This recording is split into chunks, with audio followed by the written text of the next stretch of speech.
Day that you've made to bless us. And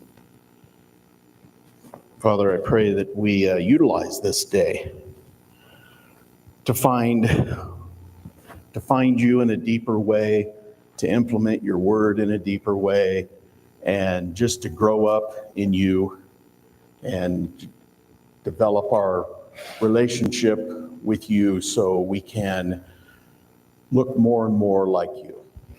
In your name, amen. We have been working and studying Revelation 13.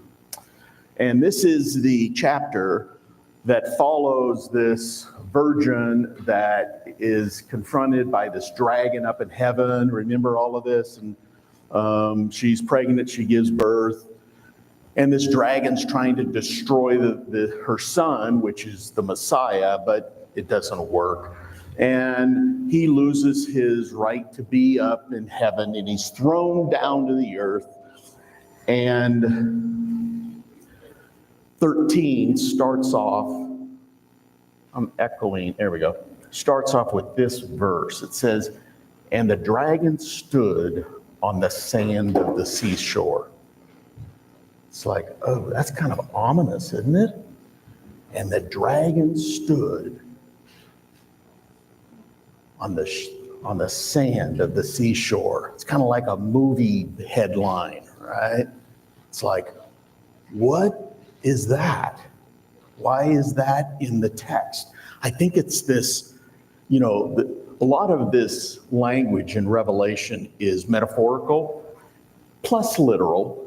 And I think God is saying the dragon is at the dividing line between, in the Bible, many times the sea or the ocean represents mankind, and the land represents death. And sometimes life, because we grow things in it, right? But the dragon is right at the dividing line between man and his choice that'll bring life or death. And Satan just wants you, especially you all, believers, he wants you to just get out of his way. And he's going to pursue you and deceive you and ultimately try to kill you so he can rule and reign the earth. Last week or 2 weeks ago, we talked about his ultimate goal, which is to steal two very valuable things that God gave you. You own them, your identity and your authority. And that authority was given to us, and the identity were both given to us in the first couple of chapters in Genesis.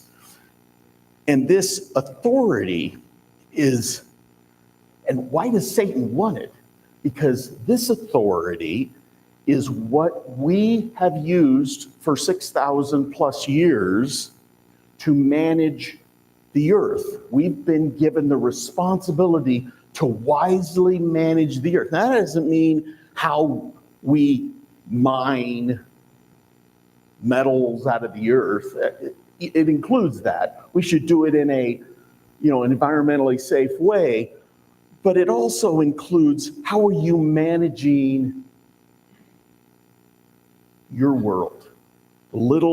Maybe you're an employee, or maybe you own a business, or maybe you're a mom or a dad and you have children and your family, whatever little nuclear unit that you are, you have the authority to manage. In fact, with great authority comes what? Oh man, you guys seen the movie. It's a responsibility to be a good dad, to be a good husband, wife, mother, employer, employee. It's your responsibility because God gave it for you to do, right? But it's also kind of like a commandment. It's not a privilege. It's not a blessing, although it is if you manage well. Remember, we talked all about this. So in your world, monitor how you're managing what God has given to you. He's given you an estate. He wants to enlarge it, doesn't he? And that's based on whether you're a good steward of it or not. Satan wants that because what does he want to do? And he can't do it without stealing it from you. He wants to manage the creation. Well, what have we learned multiple times and more today, and as we get deeper into 13, 17, and 18, if you want to learn about Satan and his agenda, those are your 3 chapters in the book of Revelation. It's all about his agenda, what he tries to do, and how he murders and pillages and maligns everything that is pure and holy, which you should be. So with your right to rule, he wants to steal it because he wants to rule the earth. Now, will he rule it in a nice fashion? Have despots ever ruled in a nice fashion? No. Get ready. We're going to learn how he's going to rule. And then, of course, there's identity, which is the pinnacle. And the pinnacle of creation from God's perspective, and with which we are different than all the rest of the creation. We have been given this identity. God does not ask the animals to be of good character. I think they're programmed to be. So if you have a really nice cat, it'll come and sit on your lap, and you can love on it, and it'll give you kisses, and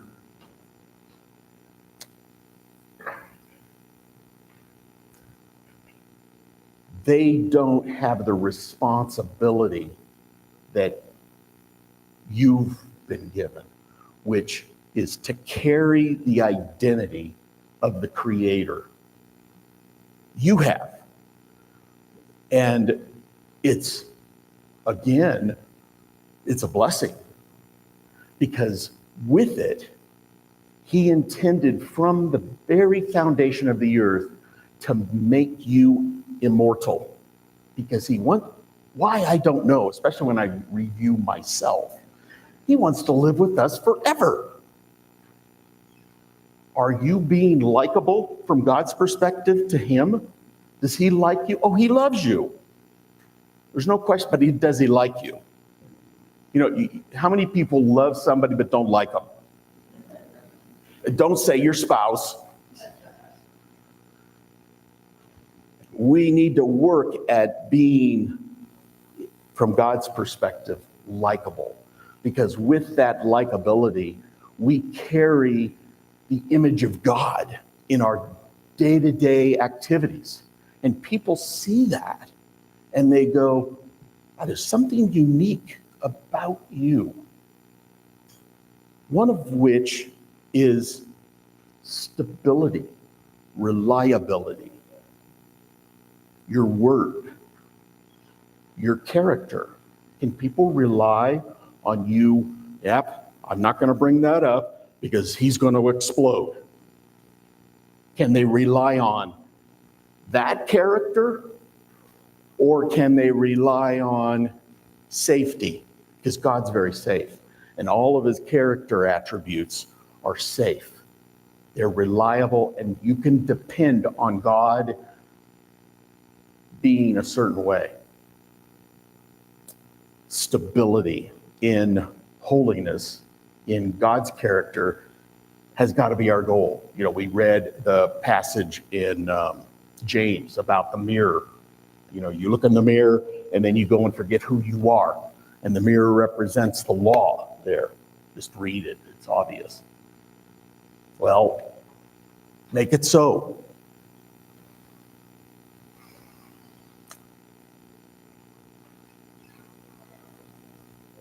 Point is at the end of the age, Satan will steal humanity's right to rule, And we're going to see that he indwells in a human here in this chapter.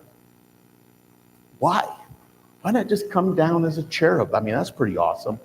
No, it doesn't meet his purpose. His purpose by indwelling is he doesn't want to indwell in a human, but he needs the human's identity, right? Because he looks like God. You all look like God somehow.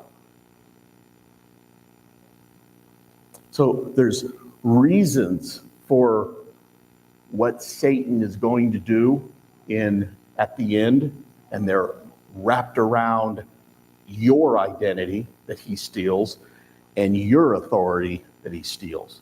Hopefully it's not yours, it's mankind's as a whole, but he will accomplish that feat for a period of time. And then we'll see his destiny, which is fairly short-lived. Let's see. So how is Satan going to accomplish all of this? Let's just read this bit of text and think in terms, as I read this, it's a few verses. So stay focused as I read the attributes of this thing we're going to read about how would, this is all metaphorical. How would this manifest somehow today? How would some person be this today? In fact, there's two thises. There's two guys here. So let me just read it. I'm going to read a few verses, so just bear with me. And the dragon stood on the sand of the seashore. Then I saw a beast coming out of the sea, having 10 horns, 7 heads, and on his horns were 10 crowns, and on his heads were blasphemous names. So this guy's like got an antler going crazy, right? And there's all these heads and all of these crowns. What on earth is going on? This thing is full of authority, isn't it?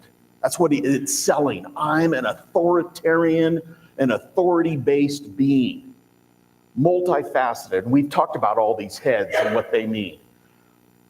But there's blasphemous. What's that all about?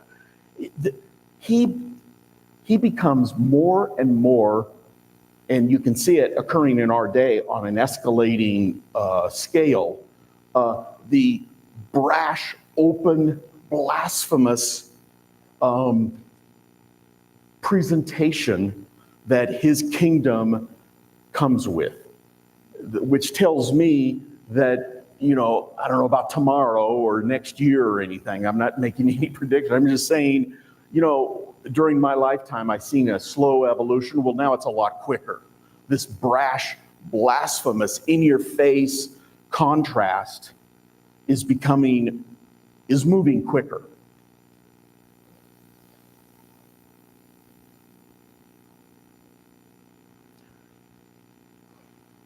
And the beast that I saw was like a leopard, and his feet were like those of a bear, and his mouth like a lion. And the dragon gave him his power and his throne and his great authority.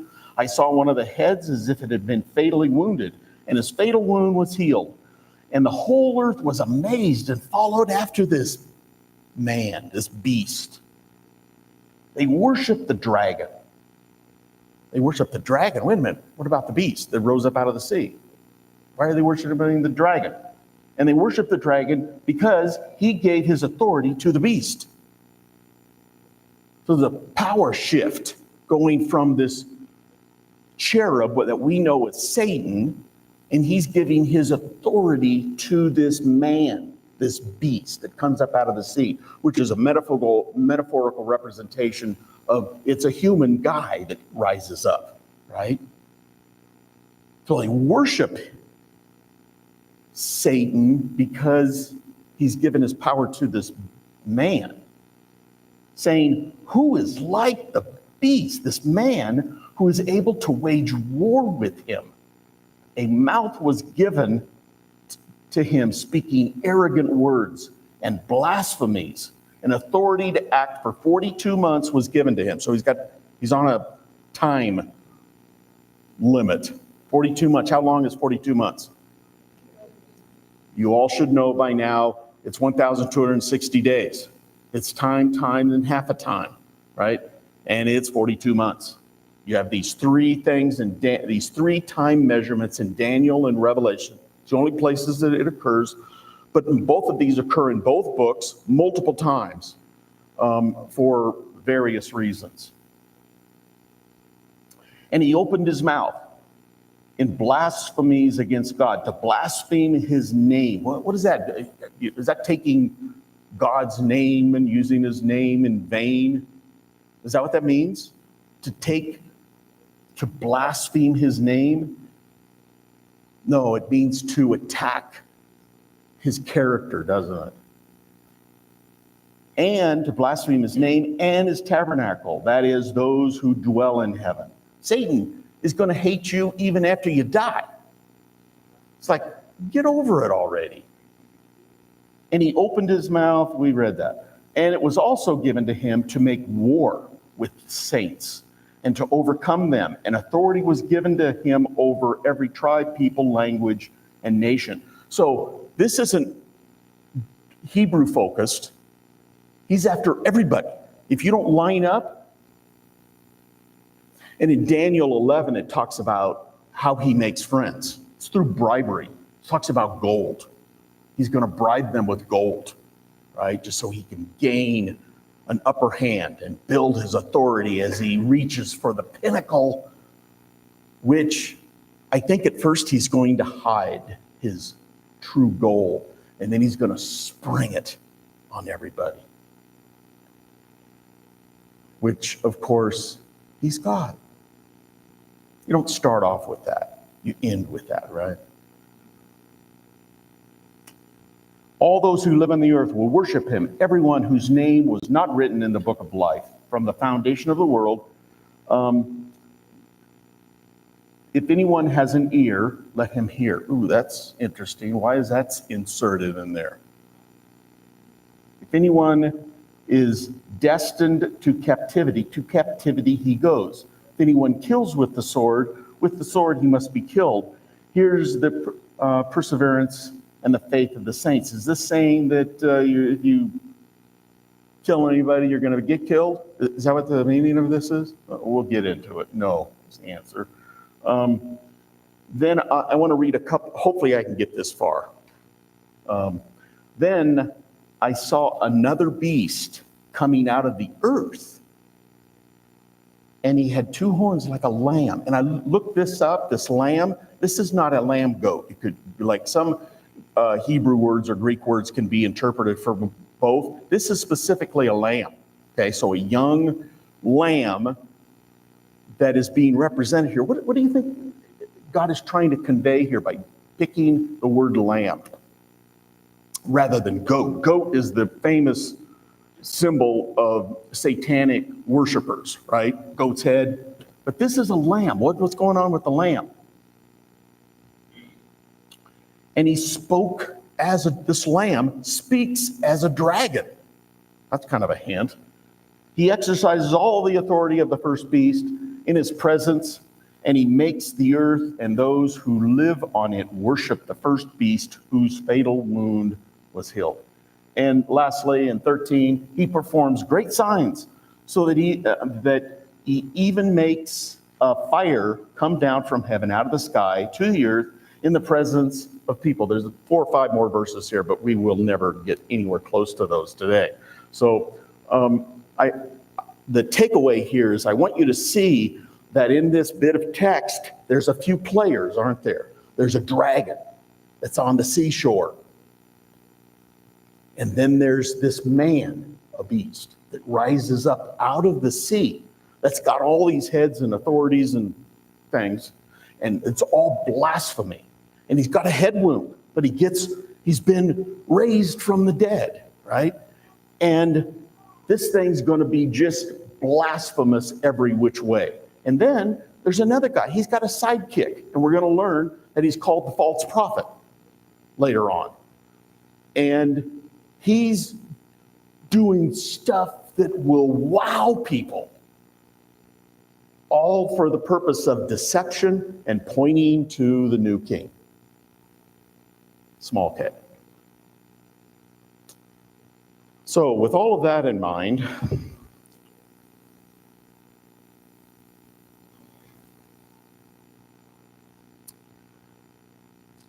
Satan is going to accomplish this not by brute force. He's going to do it by deception. He's going to get people to join league with him and give him their identity and authority from which he will make these moves. And these moves, we haven't gotten to the verses yet that talk about the final move, which is ruling and reigning the earth as king over one kingdom worldwide. That's his end game. And you can see it coming out. If you're watching the news at all, that's exactly what is being stated as the agenda. You can see pieces on the chessboard being moved into place to accomplish that. So everything is perversion when it comes from this small k kingdom. It mischaracter. How many of you noticed in the news, almost everything is a little twisted. It's mischaracterized. Even if it's true, they've got the emphasis on the wrong syllable. You know what I mean? The point that they're making is untrue. I think it's helpful to be as old as I am because I've seen the contrast. I can go, gosh, what's going on here? I'm old enough to know a few things. And so when I hear a lie, I go, what? Did they change physics? Did they change human nature?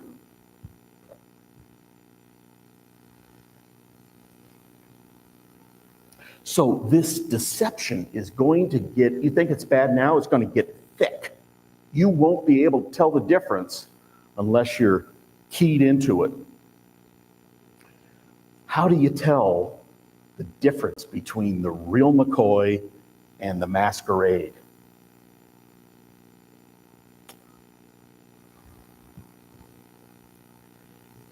If God told you something difficult to do,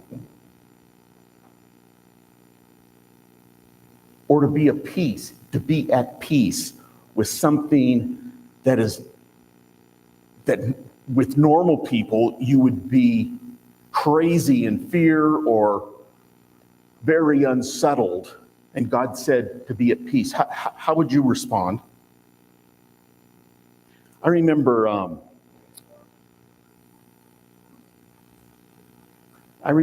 when I was probably like 18. And this friend of mine wanted me to drive him out into this wilderness area in Southern California. Yeah, in those days there were remote areas. It wasn't completely trampled over. But we went into, I forget the name of the mountains, but we went into the mountain. He wanted to go, and he wanted me to drop him off so he could go pray. I mean, this guy was a nutcase, right? And spend the night there praying. Can you imagine? And so I'm sitting there going, yeah, I'll take you out. And so, I'm not going to just pull up into the campground and drop him off. I'm going to take him up, right? Make sure he gets up. I mean, it's getting evening, and I want to make sure he gets up there safe.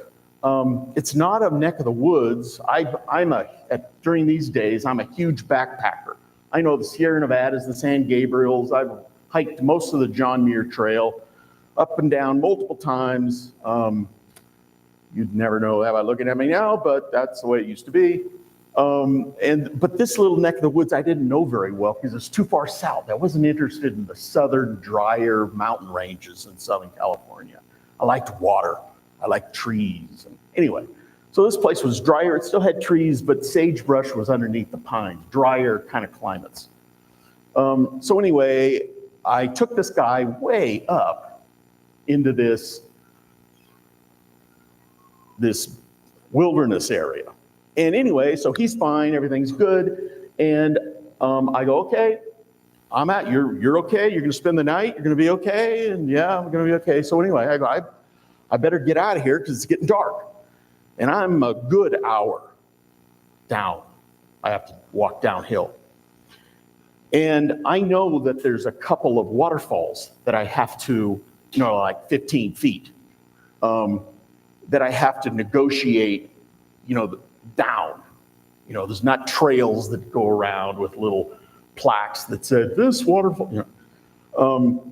It's just wilderness. It hasn't been developed. So yeah, I have to hoof it down these waterfalls. And so I know there's two of them, and just below the second one down is where I'm parked, right? So I'm huffing it pretty good, and it's starting to get dark, and your mind starts playing games on you. Have you ever been out in the woods when it's dark? And so I get to the first waterfall, and I go, okay. And I'm starting to get a little, let's say, I don't want to say afraid. That's a macho term. Eric, help me here. Losing my confidence. And so anyway, I negotiate. I'm at the top of this waterfall, right?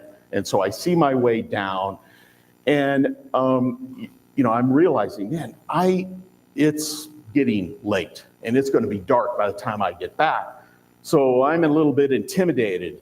And so God just tells me, knock it off. That's the way he talks to me when I'm out of line. He said, everything's under control. Just go where you need to go. So I negotiate down this cliff, and I get to the bottom. This is the first waterfall, right? There's a whole bunch there's probably a half a mile at least, and then another waterfall and another mile or so to my vehicle. And none of this is good trails. This is cross country. And so I get down to the bottom of the first waterfall, and this is the waterfall, and I turn around, and I just had this experience with God where he says, be at peace. And so I took it to heart, and I turn around, and I'm going, wait a minute, I don't recognize where I'm at. This is the wrong lay of the land, because I recognize where I'm at. I'm at the bottom of the second waterfall. And I'm sitting here going, wait a minute. I would have backtracked had I not been behind me immediately a cliff to just go, wait a minute, something weird happened. Did I lose track? And God just made it clear that he I don't know how he does this, but I looked it up when I got home. And in those days, there was no internet, so it took a while, right? But it's called apportation. Now, maybe I wigged out and lost track of the waterfalls count, but I don't think so. I think it was getting dark. God said, knock it off, and I did. And all of a sudden, I got moved way downhill, so I was just hop, skip, and a jump to my vehicle. I never forgot that. Obviously, I'm telling you the story. It's been years ago. I'm an old guy, and it made an impression on me that, no matter what your situation is, whether it's trepidatious, fearful, or confrontive, God's got you covered. He can do weird things like apportate. It's transportate. Well, there's no trans.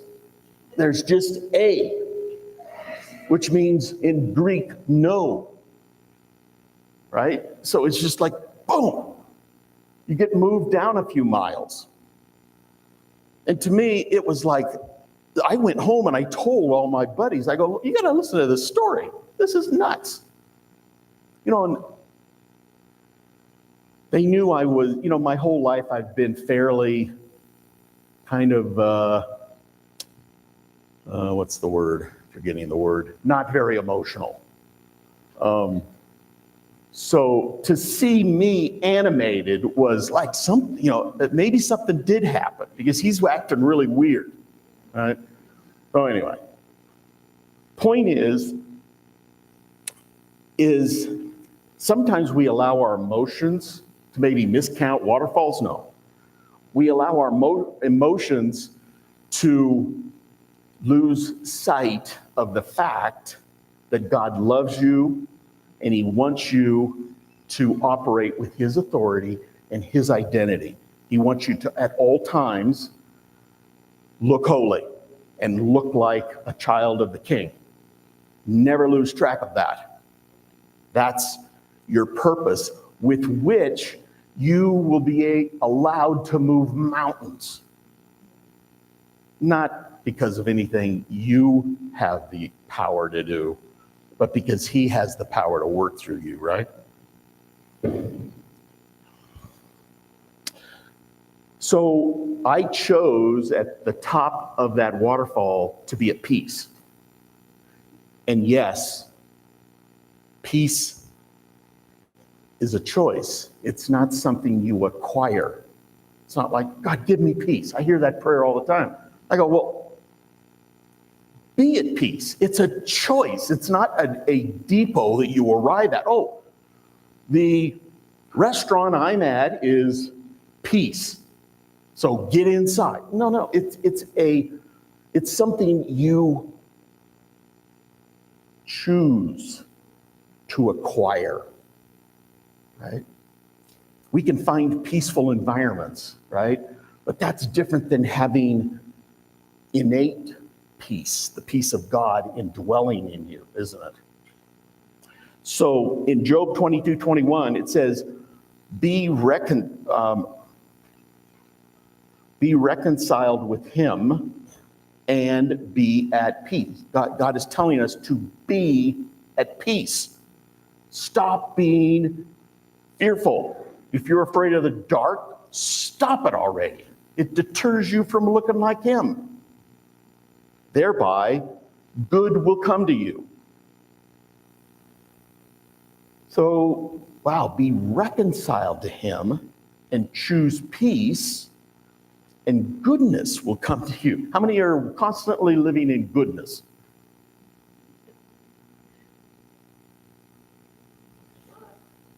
You must be doing something right. And then Mark 9:50, it says, have salt in yourself and be at peace with one another. Well, what happens if it's not, he's being a jerk? How do you be at peace with a knucklehead? You choose. What can you describe for me somebody that's peaceful? Yeah, right?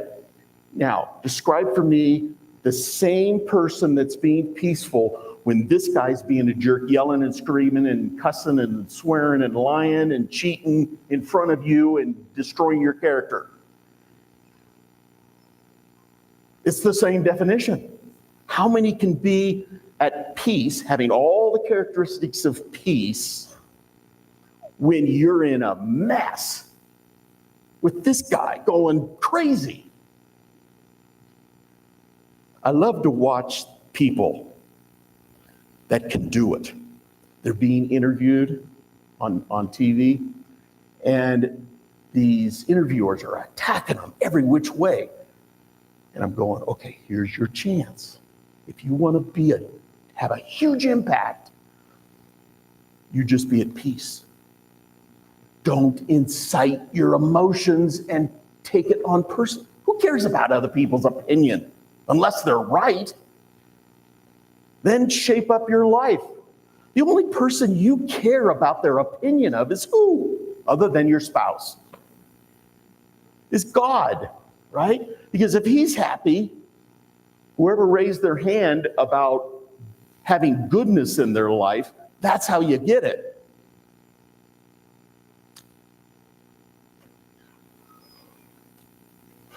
So, let's come back to this chapter. This beast has 7 heads, doesn't it? We learned last week that it represented 7 kingdoms. There have been 7 kingdoms throughout the biblical history, going back to 2000, maybe a little longer even, BC, that have gone after either Israel or God's people. For a while, Israel didn't have a land, right? So at first, who was the first kingdom that just for some crazy reason didn't like the Hebrew people?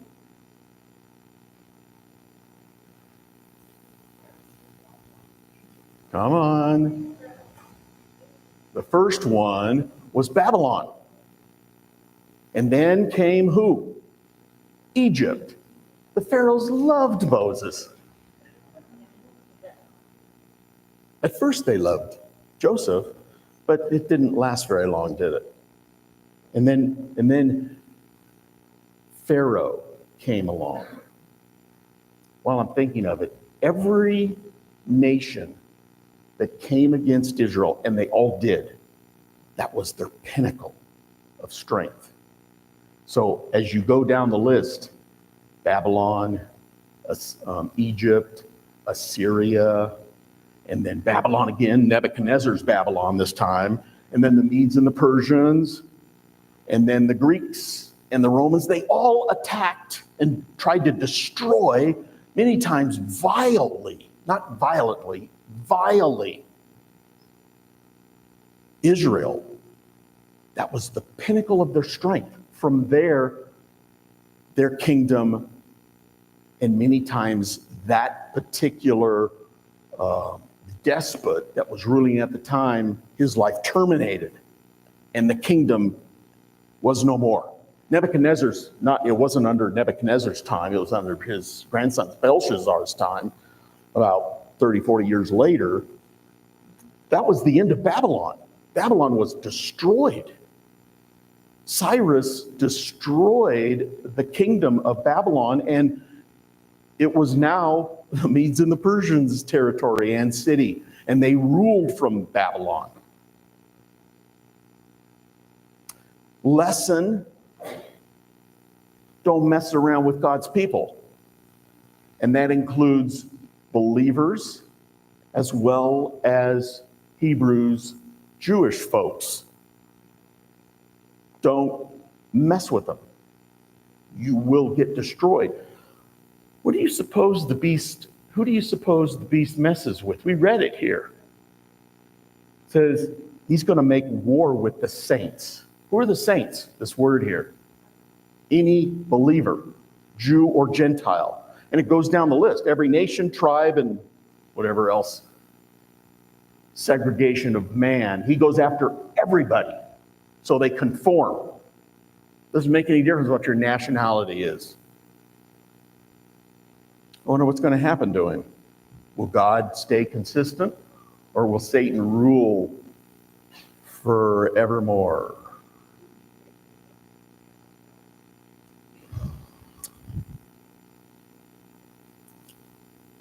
Some people, it talks about these 10 nations, these 10, what are they, horns here? And some people propose, and I think there's some merit, there's 2 general views, one of which is that this end-time Roman rebirth, if you will, European, Rome was basically a European power, the first out of all the 7, the rest of the 7 were not European. This one was based in Rome, and the second phase of it. Remember the statue in Daniel chapter 2, that vision? It has 2, the kingdom has 2 segregating parts. It has calves of iron and feet of iron mixed with clay. And we went into some of that. I'm not going to repeat any of that. there's two phases to this. And so some people propose that Europe has basically 10 nationalities that will come together and form this power base from which the beast will spring forth. And there might be some merit to that, but I don't think that's the whole story. I think what's going on today and in the news is that some folks in very high places of power are cutting up the world into 10, just accidentally 10 regions from which they will administrate authority and power from. I lean towards that being the case because what's the breadth of the beast's rule? Is it Europe? No, it's the whole earth. So I think that's what we can look forward to seeing in our news, maybe too far down the road. This idea of Europe, where do we get the word Europe? Is Europe, the European Economic Union, right? It comes from a word called Europa. Europa is the same pagan female goddess that Nimrod, the first Babylon, he discovered a polytheistic religious base that had names, one of which was Astarte, and Astarte has maintained her presence throughout the ages, all throughout these kingdoms that I just listed off. She played a major role in all of them, changing names the whole way: Helen, Astarte, Ashtoreth, Poles, Europa. The Phoenicians distributed this name all throughout this area of the world. It's interesting that also throughout this area of the world, we discover these little worshipful idols that are made of stone or metals of various, and they always have this woman, this Astarte, this Europa, very sensuously naked, riding on top of a bull. And many times it's made out of gold, and we've discovered thousands of them. And they go back to Nimrod. We go back 2000 BC to Nimrod's day, when there were two major players in the polytheistic religion that started during his empire. Remember, it says that Nimrod was a mighty hunter before the Lord. Sounds like, oh my gosh, he was a great guy. No. The language does not reflect the true nature of the message in that verse. Basically, it's saying he was an affront. He was an abomination to God. Okay? He warred against God. Well, this polytheistic religion that he discovered, basically it's a bunch of demons and devils fighting over your crumbs that you allow to fall off your identities and your authorities to fall off your table. How do you do that? How do you lose identity and authority, by the way? Whom you obey.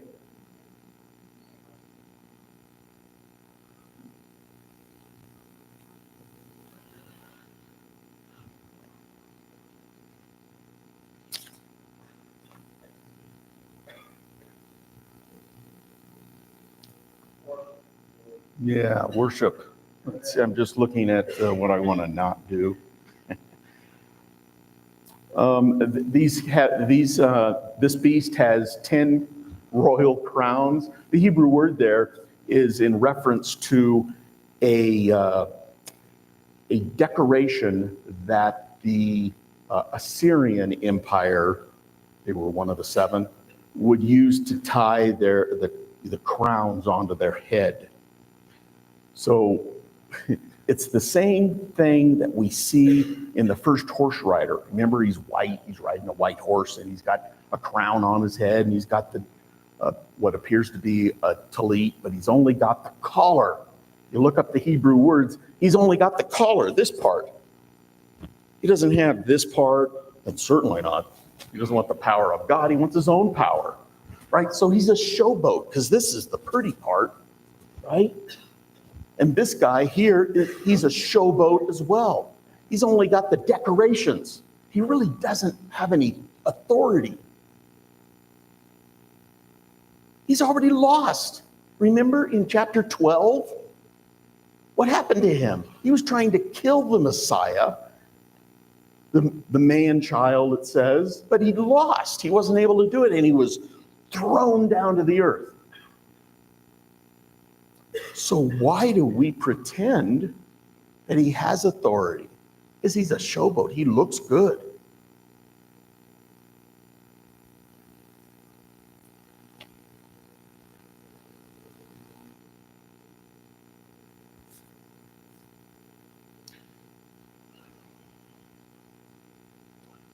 Let's see, where is this?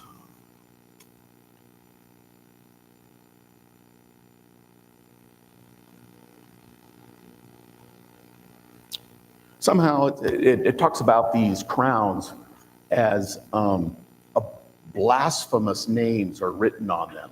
You know, it talks we're going to be introduced in chapter 17, this woman, Astarte. We're going to be introduced to her again. She shows up at the end.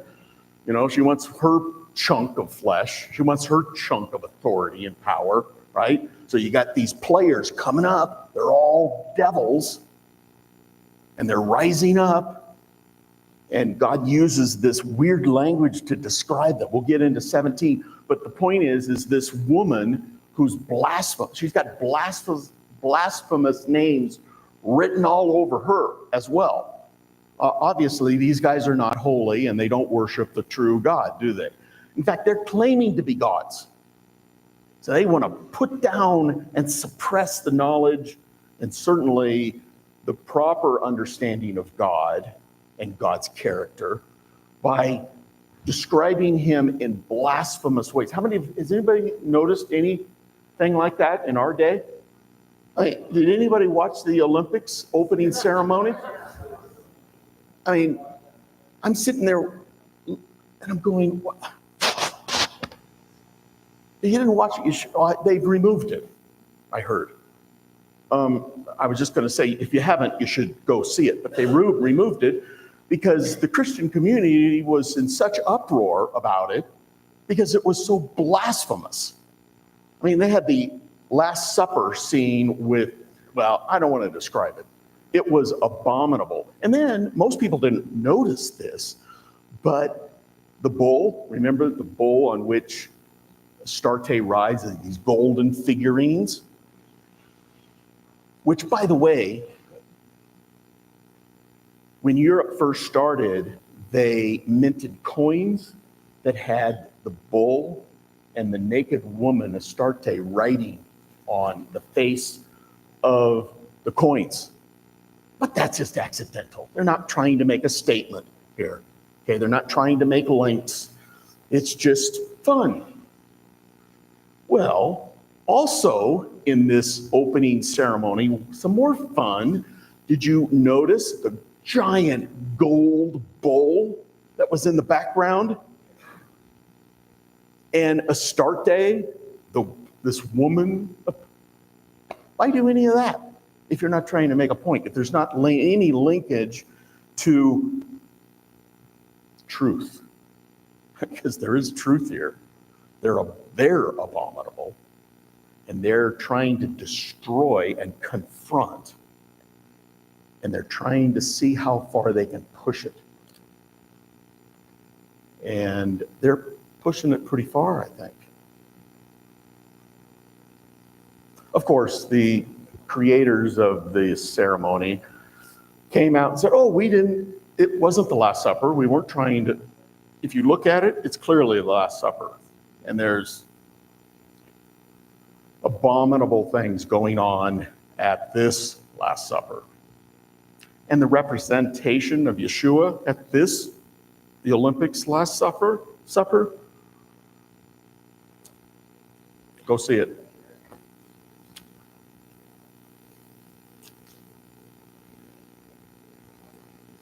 So what is an abomination? I kind of did a little bit of research on this because it's kind of important. Maybe if God's really against abominable things, what is an abomination?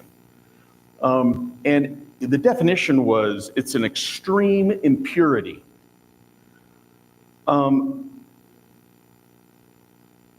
Things that are illicit and activities that are actually worship of idols.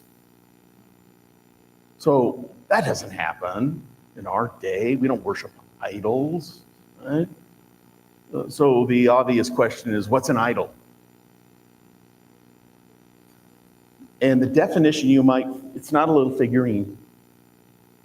So you can easily brush, well, I'm not worshiping any idols. I have none of those in my home. So get out of my face. It's anything that makes you impure. Anything that makes the name and the representation of God impure. Or anything that impugns unholiness or impurity to God. So it's easy to find it out there. But that's not the purpose. The purpose is, what about yourself? Maybe you're not having a Olympian Last Supper display, but what about in your life? What's impure? And then you go and make representations that you're a believer. It's like you're two-faced, right?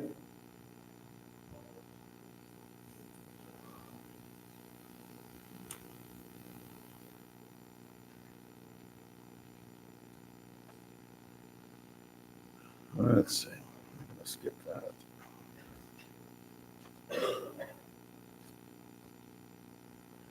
In verse 3 and 4, it talks about this. Oh,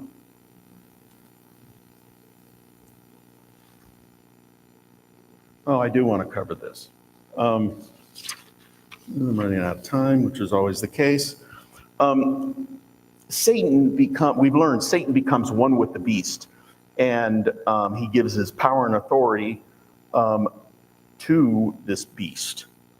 And this beast will sit on God's throne. And it's very, it's demoralizing.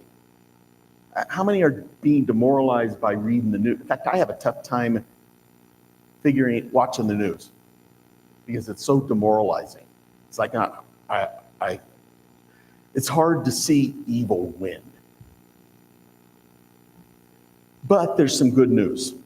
And the good news, time for this? No, but Isaiah 14. Let's turn there real quick. These are a couple other chapters that talk about Satan. So if you want to know them, these are your go-to chapters. Isaiah 14, 12 through 15. It says, how you have fallen from heaven. He just fell from heaven, right? You star of the morning, son of the dawn, you have been cut down to earth. You who defeated the nations, but you said in your heart, I will ascend to heaven. I will rise up my throne above the stars of God, and I will sit on the mount of assembly in the recesses of the north. I will ascend above the heights of the clouds. I will make myself like the Most High. This is Isaiah. This is, 7th century BC. Boy. Nevertheless, you will be brought down to Sheol, to the recesses of the pit. And then the other chapter that is your go-to if you want to be a student of the evil kingdom power base is Ezekiel 28.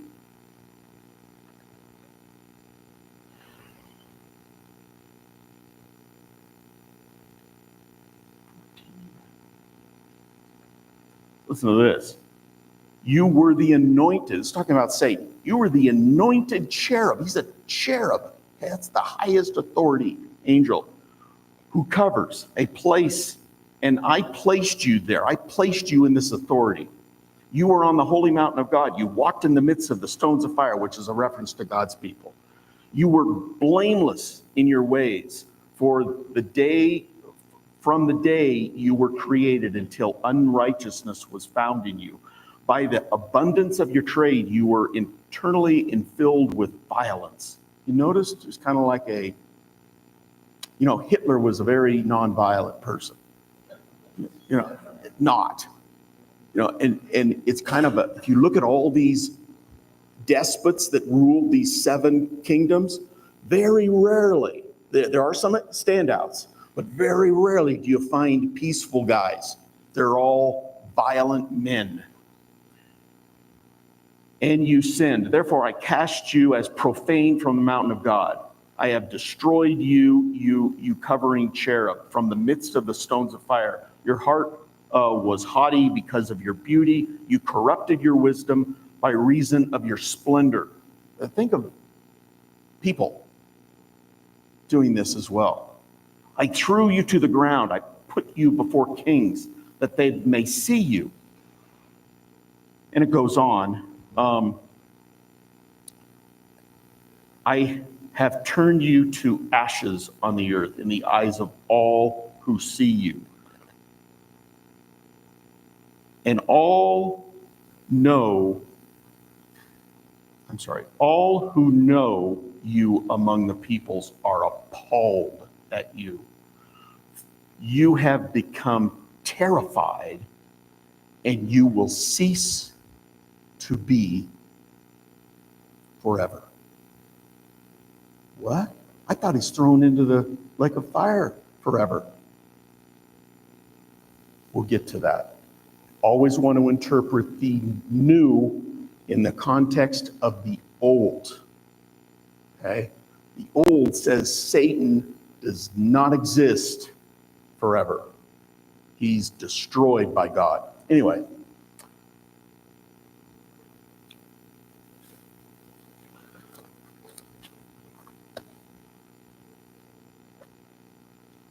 Okay, I'm going to jump down to my final minutes here.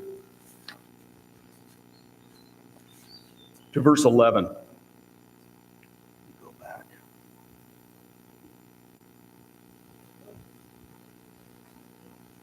Yeah, I'm skipping some stuff, but we'll come back to it next week.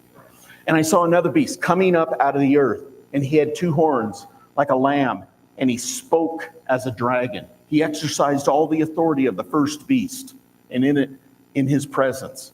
And he makes the earth and those who live on it worship the first beast, whose fatal wound was healed. This guy, in Rev 19:20, he is clearly identified as the false prophet. A couple of places in this chapter, he's called the false prophet. So, point is, I don't have my... In my book, Daniel Roars Today, I have a little section on how to identify a false prophet, which I thought might be of some interest.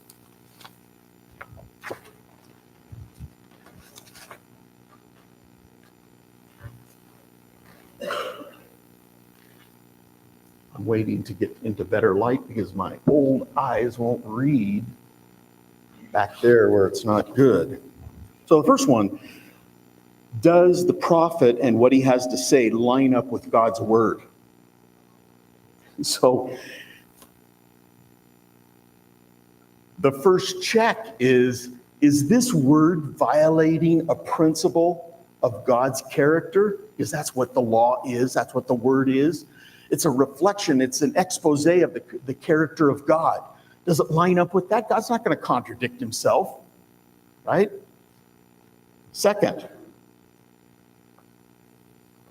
does the message have a history?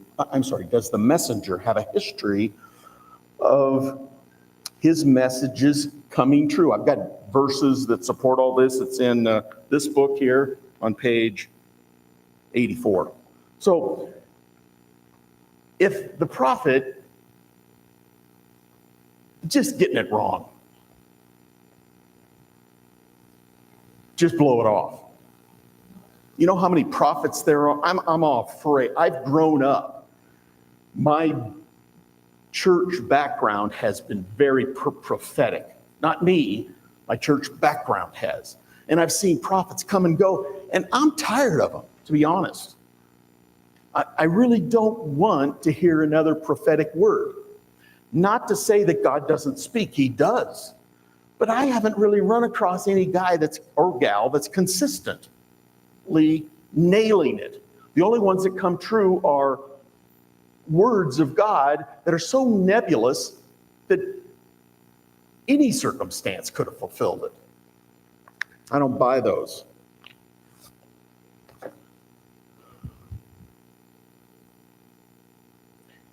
This is where the rubber meets the road. Is the messenger himself living an exemplary life, walking in the ways of God? Oh, I hear that. I just want to speak. I want to be a prophet.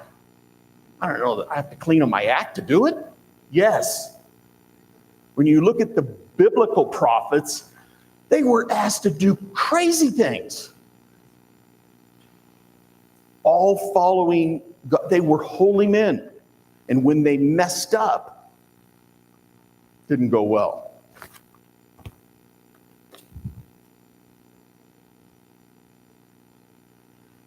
Is the messenger countering the word of God?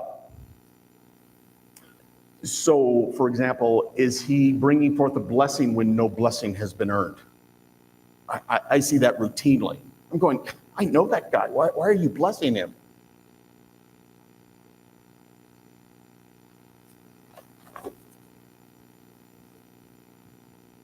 And then Corinthians, 1 Corinthians, you're probably most of these references come out of the old, the new throws in. Yeah, and the delivery of the word should be done in an orderly manner. So how many have witnessed crazy deliveries, stammering, falling down, drunk, crazy, unorganized, just out of control environments? I'm walking out of that. I've been there, done that. Don't want to anymore. I don't know where I got that list. It sounds way too smart for me, so it probably wasn't me. I got 5 minutes, and I need like 20.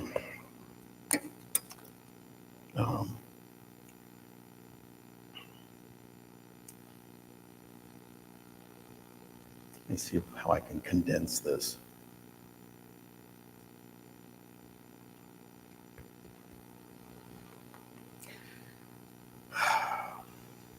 When HOC owns a big piece of property east of here, and God, through some people in here, and you know who you are, thank you very much,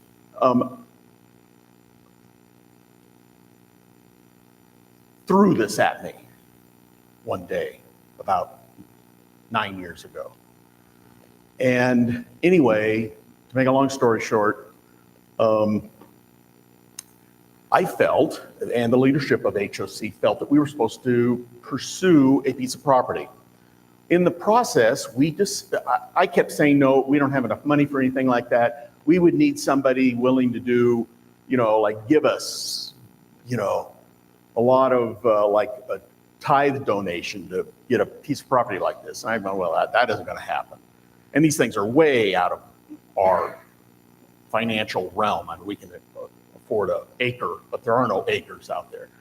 They're all hundreds of acres, thousands of acres. Anyway, to make a long story short, we discovered, somebody in the congregation discovered a piece of property that was for sale.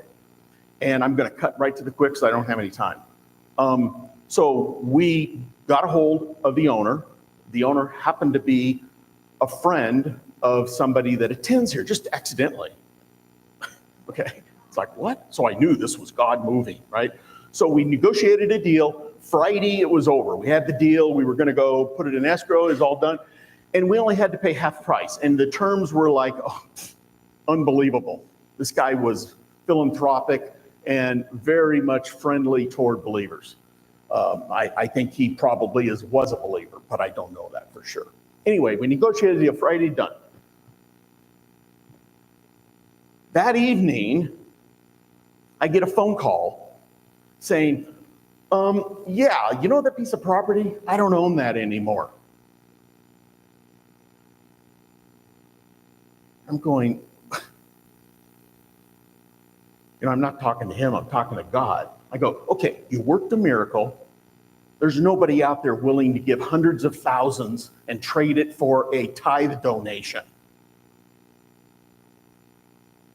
That's impossible to find. And we found it on the first throw of the dice. It was the first piece of property we checked out. So I'm sitting there all weekend long. I'm sitting there going, what is this? You get me all excited, and then you throw me on the ground. What's this all about? And he said, get over it already. Be at peace. Okay, God, I want you to get out your notepad and in my file put a memo saying, okay, but I don't like it. I'm leaving out lots of details of which many of you know. So by the time Monday morning rolls around, I've become at peace with my Maker again. Well, Monday, we get another phone call from this guy, and he goes, well, John, it's true, I sold that piece of property about 15 years. He has scads of pieces of property, okay, so he can't keep track of it all, I guess. I wish I was in that. I know every dime, where every dime of mine, all 5 of them, He goes, yeah, I sold it 15 years ago, but I own the piece right next door, and I'm willing to work a deal. And I'm going, okay, well, so I call Wagner, who's the guy I'm working with. Jim, you guys know Jim. And I called Jim up and I go, whoa, we got to go out and look at this thing. Because we had walked all over the other piece and we had already built the Taj Mahal on it, in our minds. And so we drive out there, we go, this piece is even better. And so I'm sitting there going, no matter what you go through, what God causes or allows into your life, in my mind, God has always said, get over it. I've got everything under control. Will you just be patient? I hate the waiting game. I'm a guy that likes to get it done. But God is a guy that gets it done on his time frame and not mine. So many times God is going to tell you, slow down, you're getting ahead of me. It's not that you're quicker than me, it's you're out of order. And you'll get into trouble if you keep going 70. You need to slow down to 50 like the sign says. Right? So, in the end, we work out this really wonderful deal, and we have been developing this thing, which I should have known was going to be hell. The construction has been wonderful because I've got to meet many of you up there on a weekly basis and develop just great relationships between me and you and you and you. But the part where the rubber met the road was the planning. I had to go through the government agencies to get all the right permissions. And it was the same lesson, God, or John, settle down, everything's going to be okay. Yeah, if you follow God's direction, here's what's going to happen. They're going to character assassinate you. They're going to lie about you. They're going to lie about your congregation. They're going to misrepresent what you believe and they'll lie about your very purpose to the officials. We got turned in to every department you can name. And they all came out and said, what in the world? You're fine. Go away. How many think that sounds like fun? So the question is the question I started off with. If God told, I used to be a builder, and I used to be a building developer. So our company would buy tracts of land, and then we would subdivide it. Okay, this was in the 70s and 80s. Okay, so I knew what it was going to take. Okay, and especially doing it in environments where it's rural, it's triply hard because nobody wants you to move in. They move in and they close the gate. They don't want anybody else moving in, right? So I knew what I was barking at, but I was confident because of and many times I thanked God for all the hell we went through to buy the piece of property because it gave me confidence that I knew it was His will, right? To go through the next thing and the next thing and the next, because there's always a next, right?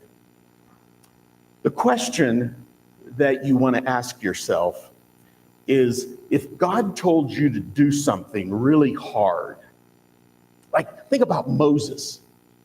He was asked to take this big pile of people out of Egypt and go in a direction he knew that was going to be a dead end. The shore of the Red Sea, or some people think it's the Reed Sea. Both of them are dead ends. They both have the same problem. You got to either deal with the mud or you got to deal with the water. So, Moses knew the territory. He knew the terrain. He goes, God, why are we going this way? We should go that way. I know this land. That's the way out of town. Or God was always putting Mo in a predicament. Like, okay, we're all thirsty here. What I want you to do is strike this rock. Yep, God. Water typically does not come out of rocks. So, I heard you tell me to do this, but if I do this, how do I disguise it like I'm accidentally hitting the rock? So if nothing happens, then I don't look bad. So it's like, maybe I'll just, no one's watching. Oh, look, water. It's like, okay, we just solved your problem. God is going to put you on the spot. And that's what He did with Moses. Think about the confrontation with Pharaoh. There's umpteen. Is he going to show up? Because I'm going to this guy who's the top ruler in the world, and I'm going to look like a fool. Let my people go. He's going to go, yeah, right. This is the backbone of our economy, and you're asking, and we get millions of dollars worth of revenue based on their work. All we have to do is feed them, and not much at that. He's not going to let the people go. What a ridiculous request. Think about the spot he was put in. And what a terrible spot. So what happens if God asked you to do something that was just crazy? I know the answer because I've heard the voice and I know how I've responded. Oh, that was baked beans from yesterday. In other words, that was just me. That wasn't God, right? That's how you would want rainbows, thunder, lightning, an appearance, angelic, cherubs appearing over, right? And then you go, okay, can you throw in a little more color? Have it happen tomorrow as well. Because I might be on drugs accidentally.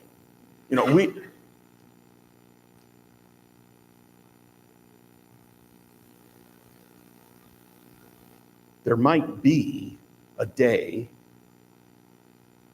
in your life, and some of you there already has been, where God is going to ask you to do something really hard. I used to fear it as a boy. I used to fear that God was going to ask me to be a missionary to Africa where they killed missionaries. That's what I remember in my brain. I don't want to go there. I want to live.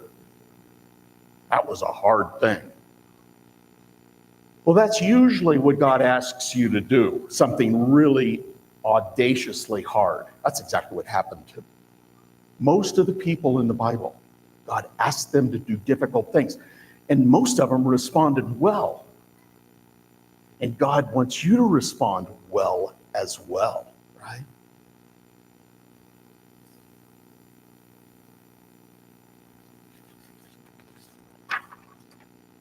So it's all a matter of hearing from God, isn't it? I've got a few verses. I'm out of time. I'm sorry. Talk to me afterwards. Chastise me if you want. But Luke 8:12.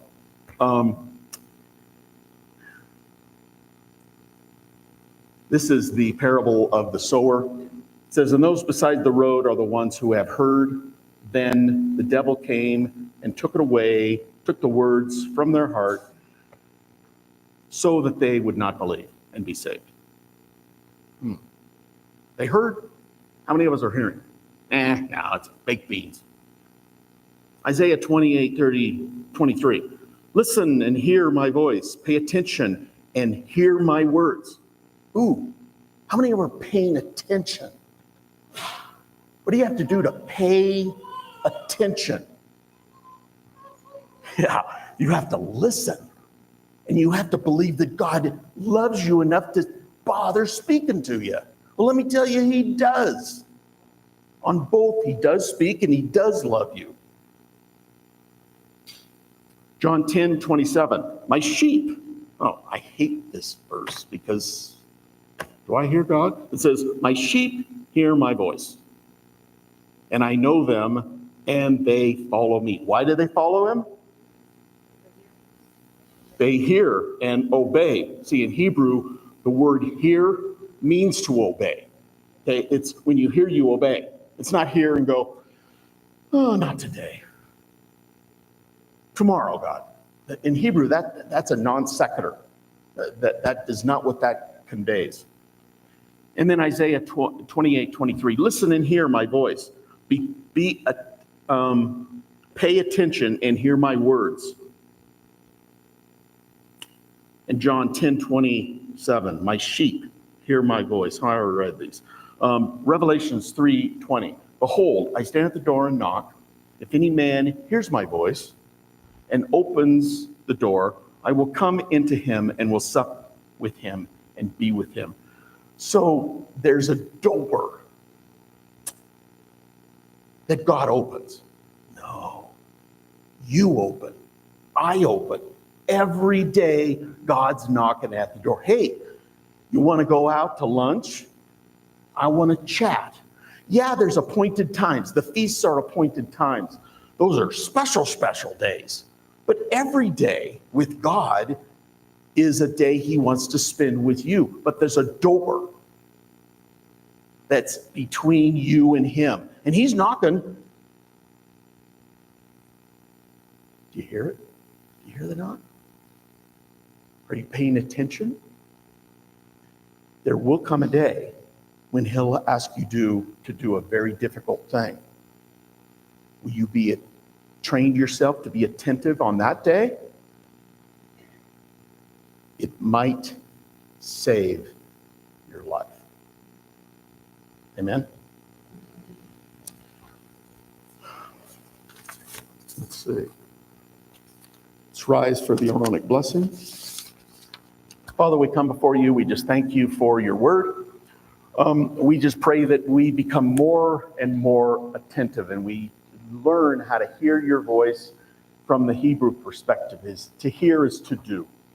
And Father, make those one and the same. In the Army, I think it's, when you give an order, you're asking how high, that you jump, and allow us to, or make us be the same respond the same way. We hear it and it's part of doing. It's not, there's a consideration. The only consideration is if it's you or not. Father, make us that mature so we can obey and hear and see you in our lives. Amen.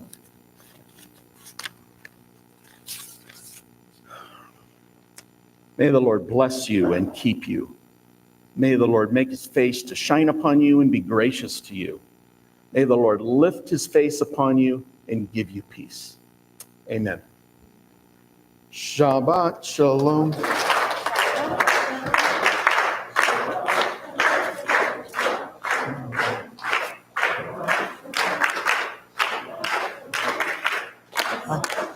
How are you?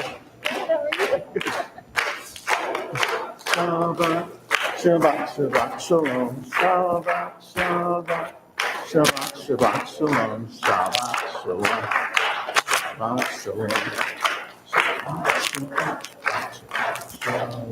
Hey, join me with the blessing over the bread. Baruch atah Adonai Eloheinu melech haolam hamotzi lehem min haaretz. Blessed are you, O Lord our God, King of the universe, who brings forth bread from the earth. Shabbat shalom.